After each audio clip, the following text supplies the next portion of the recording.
I think on the first news, I should have just went with my instincts because I felt like Virgil Ortiz and Baccarat was not going to be close at all because of recent things I said, and they kind of confirmed that with the hand injury that Virgil Ortiz has. That's going to keep him out. I want to say past the summer or until the summer. Um, and Baccarat is trying to return.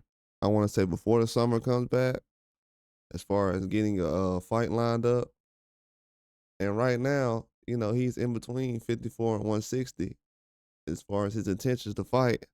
He'll fight at 54, but he wants the big name, uh, or else he'll just move to 160 eventually. So that's why I looked at the Virgil Ortiz situation as possible, but right now, not something that they've talked about. And Virgil Ortiz came out and said that he was looking towards Charlo or Fundora, which makes sense. And also, I feel like Baccarat can be looking at those two. Whatever opponent that Virgil Ortiz doesn't get, Baccarat could possibly get the other one. Who knows? Haven't heard much on who Charlo gonna fight next. I think that's the biggest question mark besides Fundora.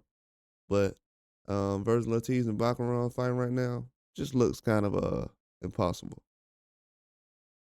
I know a lot of people was expecting that matchup just because it was talked about, but as I said, it was just rumors. Even the Benavidez and Bivol thing, which I'll get to next, those are also rumors. A lot of these fights are right now just in the early stages when they're talking and discussing things. But if Virgil Ortiz is open to all these fights, I suggest that all these people try to make these fights happen now. Because a year from now, I won't be asking, oh, well, Virgil Ortiz can fight this guy. Hey, if he's already tried to reach out and it didn't happen, I'm not going to be somebody who's going to be asking him to reach back again if he's already moving forward. Because who knows how his career is going. His career is not going to wait on anybody. He might be at 54 for a little while and then move to 160. So for anybody that's like, oh, let's just wait and figure this out now. It's either now or never. And, the only thing that's holding him back is the injury. So I think everybody else already has a plan. It's just not said in the open yet as far as who they're going to be discussing in the future. But to see that they try to make that happen right now, it just shows that they know that Crawford is out of the picture as far as 54. I mean, we should all know that by now. He's fighting Canelo Alvarez. I mean, if you guys are fighting Canelo Alvarez, you'll be out of the picture as well. You wouldn't be out here thinking about what's going on at 54. Like, that's common sense. So of course he's out of the picture at 154. So all the guys who are there, they need to be happy that Terrence Crawford brought all the eyes to 54 because 2 or 3 years ago, it wasn't a lot of eyes on 54.